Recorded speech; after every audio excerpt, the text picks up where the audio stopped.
Le bureau de la Chambre basse du Parlement, conduit par son président Vital Kamerhe, a échangé ce jeudi 24 juillet 2025 au Palais du Peuple avec une délégation gouvernementale conduite par le ministre d'État en charge du budget Aimé Bojé, qui a représenté la première ministre Judith Suminwa empêchée. Étaient également présents le ministre des Finances Doudou Fwamba et la vice-ministre Onej Nsele. Initiée par le président de l'Assemblée nationale qu'accompagnait d'autres membres du bureau, cette réunion visait une harmonisation des vues entre les deux institutions en prélude à la session budgétaire de septembre qui pointe à l'horizon. Lors de cette session, l'Assemblée nationale devra examiner le projet de loi portant reddition des comptes du budget 2025 avant le projet de loi des finances exercice 2026. Le professeur Vital Kamerhe a insisté sur l'orthodoxie budgétaire en tenant compte des priorités du pays dans la question sécuritaire. Pour les speakers de la Chambre basse du Parlement, le retour de la paix et la sécurité dans l'Est de la République démocratique du Congo constitue la priorité des priorités. Vital Kamerhe a recommandé au gouvernement de poursuivre les efforts dans ce sens,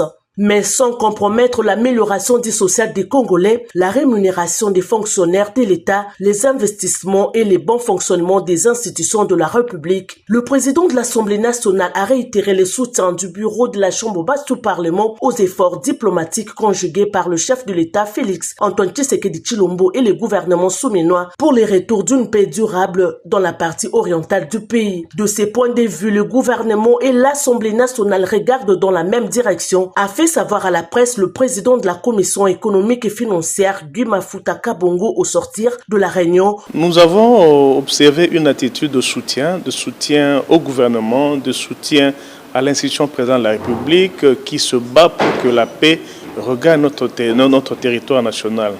Vous savez, aujourd'hui, face à ce que vivent nos compatriotes à l'est du Congo, face à l'occupation de notre territoire national, il n'est pas question de s'entretuer, il n'est pas question de continuer à discuter alors que la souffrance ne fait que continuer. Le gouvernement et l'Assemblée nationale sont d'avis qu'il faut absolument soutenir ces processus qui ont comme objectif principal de ramener la paix, de ramener l'autorité de l'État à travers tous les territoires occupés.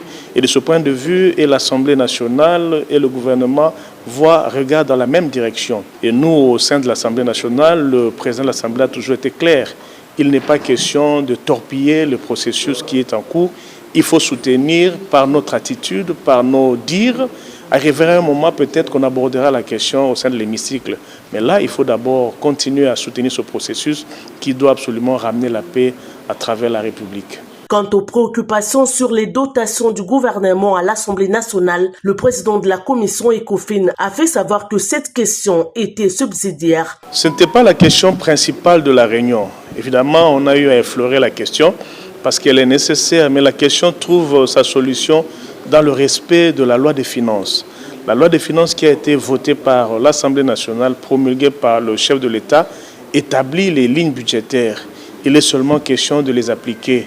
Ce qui était important, c'est cette collaboration, ces échanges permanents entre les deux institutions pour déjà aborder certaines questions qui feront ou feraient l'objet des débats dans les jours qui arrivent lors de la session budgétaire et savoir prendre une position par rapport à tout ce que traverse le pays en ce moment. La loi des finances qui a été votée par l'Assemblée nationale et promulguée par le chef de l'État établit les lignes budgétaires. Il est seulement question de les appliquer et tout le monde sait à quoi s'en tenir.